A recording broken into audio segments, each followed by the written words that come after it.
Fala, galera, tudo bem? Ou será que tá aí fingindo que não se importa com a vida dos outros, enquanto torce lá no fundo para que aquele amigo fracasse, para que o casal se separe, para que o cara que conseguiu aquilo que você queria perca tudo? A gente disfarça, mas a inveja não. Ela se esconde no olhar, na comparação, naquela sensação amarga de por que ele e não eu? Hoje a gente vai falar de um dos vícios mais covardes e silenciosos da alma, a inveja. E se você acha que não tem esse problema, talvez seja porque já foi dominado por ele. A inveja não grita, ela sussurra. Ela é o pecado dos disfarçados, do "tô feliz por você", com um nó na garganta, do "parabéns, você merece", com os dentes travando. É o pecado de quem não tem coragem de correr atrás. Então prefere que o outro tropece, porque é mais fácil ver o outro cair do que levantar e ir junto. A inveja é a idolatria frustrada. Você olha a vida do outro e, em vez de se inspirar, se consome. Em vez de admirar, amaldiçoa. Em vez de dizer, eu também posso, você pensa, ele não merece. Mas será que o problema é ele ou é você que se acomodou? Porque, no fundo, o invejoso não odeia o outro. Ele odeia a própria covardia. Platão já dizia, a inveja é a úlcera da alma. Ela corrói por dentro. Você pode até estar sorrindo por fora, fazendo stories com filtro, mas por dentro está cheio de raiva, comparação e recalque. E sabe o que é mais perigoso? É que a inveja veste a máscara da justiça. Você começa a justificar. Ah, ele conseguiu porque teve sorte. Ela só é bonita porque fez plástica. O sucesso dele é fachada. Você inventa desculpas para não admitir a verdade. O outro teve coragem que você não teve. Olha a internet hoje. Todo mundo vigiando a vida alheia. Todo mundo julgando, sem saber metade da história. A pessoa compra um carro, deve estar devendo. Começa a namorar, ela é interesseira. Ganha um prêmio, puxou saco do chefe. É tanta gente ocupada odiando o sucesso dos outros que esqueceu de construir o próprio. E no meio disso tudo, vem a alma se esvaziando. Você tá bem, tranquilo, até ver que o outro tá melhor. Aí pronto, a paz evapora. Não é que você queria mais, você só não queria que ele tivesse. A sua alegria não vem da conquista, vem do fracasso alheio. E isso é doentio. A Bíblia é clara. A inveja é a podridão dos ossos. Provérbios 14:30. Ela não mata de uma vez. Ela vai apodrecendo tudo devagar. Te tira a gratidão, te tira a capacidade de ver beleza no que você tem. Porque você está ocupado demais contando o que falta, comparando com quem tem mais. Mas quem tem mais sempre vai existir. E se sua felicidade depende disso, você nunca vai ser feliz. Santo Tomás de Aquino ensinava que a inveja é um pecado contra a caridade. Porque onde tem inveja, não tem amor. E onde não tem amor, tudo apodrece. Relacionamentos morrem por inveja, amizades se desfazem, famílias se dividem. Por quê? Porque alguém não suportou ver o outro brilhar. E sabe o que é pior? É que a inveja não afeta só quem sente, ela contamina. O invejoso vive espalhando desânimo, fofoca, crítica. Ela é tipo um vírus. Você sai de perto dele e já está se sentindo mal com sua própria vida. Porque ele não te ajuda a crescer, ele te puxa para o buraco onde ele vive. Quer um exemplo prático? Pega o Shin Kingdom. Enquanto ele sobe degrau por degrau para virar um grande general, tem sempre alguém do lado que duvida, que tenta sabotar, que não suporta ver o órfão camponês crescendo mais do que nobres. É inveja de quem nasceu com tudo e não fez nada. E que odeia ver quem nasceu com nada chegando aonde ele nunca teve coragem de ir. Outro exemplo, Rachel, de Tower of God. Ela era amiga do Ban, mas a ascensão dele incomodava. Ela não queria subir junto. Ela queria que ele caísse. A inveja dela não era por poder, era por protagonismo. E assim na vida real também. Tem gente que não quer brilhar, só não quer que você brilhe. E no fundo, o que a inveja revela é isso. Um buraco interno que você tenta tampar, derrubando os outros. Mas adivinha, esse buraco só fecha quando você constrói, quando você se movimenta, quando você entende que o brilho do outro não apaga o seu. Então, como se cura disso? Primeiro, admita. Você sente inveja sim. Não é vergonha sentir, é vergonha alimentar. Segundo, mude o foco. Pare de comparar sua jornada com a do outro. Sua corrida é sua. Seu tempo é seu.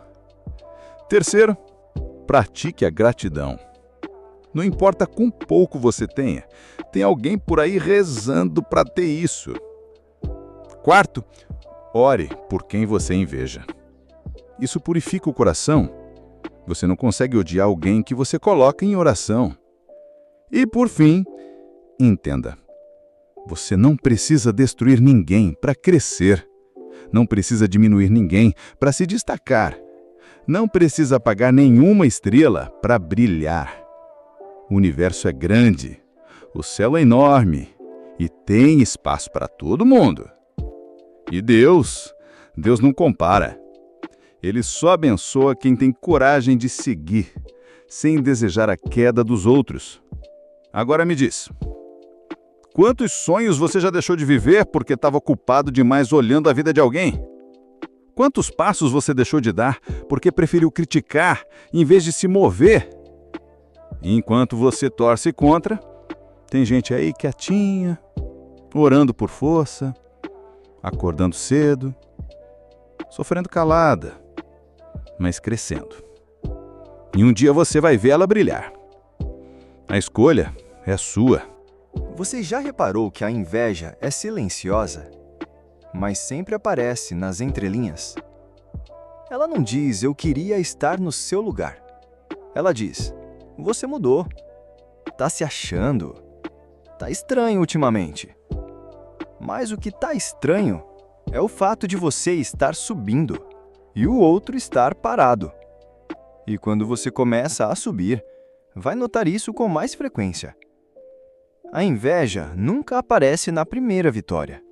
Ela aparece quando você persiste, quando você cresce, quando você não desiste. E sabe o que é curioso? O invejoso não quer o seu caminho. Ele quer o seu resultado sem ter que pagar o preço. Ele quer o respeito, mas não quer os tombos. Quer o corpo, mas odeia a academia. Quer o canal bombado, mas não aguenta gravar no silêncio, com sono, sem ninguém assistindo no começo. Ele quer o palco, mas nunca encarou o bastidor. C.S. Lewis tem uma frase que escancara isso. A inveja sempre morre quando a gente olha para a cruz. Porque a cruz revela o que você realmente é. Frágil, limitado, caído e completamente dependente da graça. Não tem comparação quando você se ajoelha. Só tem humildade. E só tem espaço para olhar para cima, para Deus. Você quer um antídoto real contra a inveja? Joelhos no chão, olhos no céu, trabalho nas mãos. Só assim você cura o coração. Porque enquanto você ora, você se limpa. Enquanto você serve, você se liberta. E quando você entende que tudo que Deus te dá tem um tempo, você para de querer roubar o tempo dos outros. A verdade é, você não consegue invejar alguém que você decidiu amar. Quando você ama de verdade, você se alegra com a alegria do outro. Você chora com ele, mas também comemora. E isso não é utopia, é maturidade. Porque quando a gente cresce, a gente entende. O sucesso do outro não é uma ameaça, é uma inspiração. Jesus mesmo nos ensinou: amai uns aos outros como eu vos amei. E o amor de Cristo não tem espaço para inveja, porque ele morreu por todos, até por aqueles que a gente inveja. até por aqueles que a gente finge não admirar, mas copia em silêncio. Cristo morreu por invejosos também, e é exatamente por isso que ele pode curar esse mal. Mas se você prefere referência de filme, pega o Whiplash. O cara tá ali, obcecado, se dedicando ao máximo, e o ambiente em volta começa a sufocar.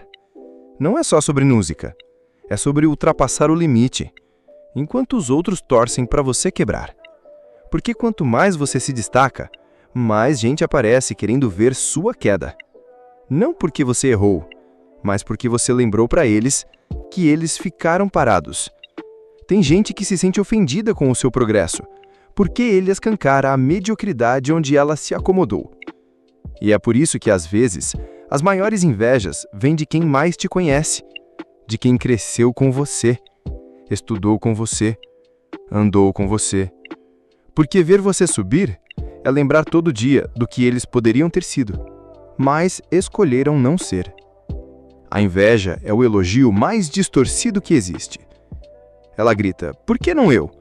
Mas no fundo, o que ela está dizendo é, você é bom demais. Agora pensa bem, quantas vezes você já segurou uma conquista, uma notícia boa, uma vitória, porque sabia que alguém ia olhar torto? Quantas vezes você já se escondeu para não provocar o incômodo de quem te inveja? É como se ser feliz fosse pecado. Mas deixa eu te lembrar, você não tem obrigação nenhuma de se encolher para caber no mundo pequeno de quem parou no tempo. Deus te chamou para crescer, para frutificar, para multiplicar dons, não para viver se escondendo. O brilho que Ele colocou em você não é para ser apagado pelos olhares tortos, é para ser usado. E se o outro se incomoda, o problema é dele. E com Deus, Ele resolve. Quer mais uma reflexão? Tem gente que te ama até você começar a vencer, até você começar a se libertar, a prosperar, a se encontrar. Porque o seu sucesso desmonta o castelo de desculpas que o outro construiu. E você virá um espelho, não porque se acha melhor, mas porque a sua evolução escancara a mediocridade onde ela se acomodou. E é por isso que, às vezes, as maiores invejas vêm de quem mais te conhece, de quem cresceu com você, estudou com você, andou com você. Porque ver você subir é lembrar todo dia do que eles poderiam ter sido, mas escolheram não ser. A inveja é um elogio mais distorcido que existe. Ela grita, por que não eu? Mas no fundo, o que ela está dizendo é, você é bom demais. Agora pensa bem, quantas vezes você já segurou uma conquista, uma notícia boa, uma vitória, porque sabia que alguém ia olhar torto? Quantas vezes você já se escondeu para não provocar o incômodo de quem te inveja? É como se ser feliz fosse pecado. Mas deixa eu te lembrar, você não tem obrigação nenhuma de se encolher para caber no mundo pequeno de quem parou no tempo. Deus te chamou para crescer, para frutificar, para multiplicar dons, não para viver se escondendo. O brilho que Ele colocou em você não é para ser apagado pelos olhares tortos, é para ser usado. E se o outro se incomoda, o problema é dele. E com Deus, Ele resolve. Quer mais uma reflexão? Tem gente que te ama até você começar a vencer. Até você começar a se libertar, a prosperar, a se encontrar. Porque o seu sucesso desmonta o castelo de desculpas que o outro construiu. E você vira um espelho, não porque se acha melhor, mas porque a sua evolução escancara a estagnação do outro. E é por isso que, às vezes, as maiores invejas vêm de quem mais te conhece, de quem cresceu com você, estudou com você, andou com você. Porque ver você subir é lembrar todo dia do que eles poderiam ter sido, mas escolheram não ser. Agora deixa eu te perguntar, você consegue ficar feliz pela vitória do seu amigo? Ou só vibra quando é você? Você celebra ou compara? Você aplaude ou morde a língua? Porque a resposta para isso diz muito sobre a saúde do seu coração. E aqui vai uma provocação final. Toda vez que você inveja alguém, você está dizendo para Deus: eu não confio no que o Senhor tem para mim. Porque quem confia no plano não se perde na comparação. Quem entende o tempo de Deus não se desespera com o tempo do outro. Santo Agostinho disse: a inveja é o pecado que nasce do amor desordenado ao próprio ego. Ou seja, você se ama tanto, mas de um jeito tão doente, que não consegue ver ninguém ao redor. O mundo vira um espelho, e tudo que não reflete você te incomoda. Mas a vida não é sobre você. É sobre amar, servir, crescer e ajudar o outro a crescer também. A inveja é o contrário disso tudo. É o desejo de ser rei num castelo de areia, sozinho. Então, se você quer uma vida livre da inveja, comece hoje. Pare de vigiar os outros. Comece a vigiar a si mesmo. Pare de gastar energia comparando. Comece a investir energia construindo. Pare de desejar a queda. Comece a lutar para se levantar. Porque no fim das contas, quem inveja, assiste, comenta, critica. Mas quem tem fé, constrói, segue, entrega. E só esses chegam onde a alma respira em paz.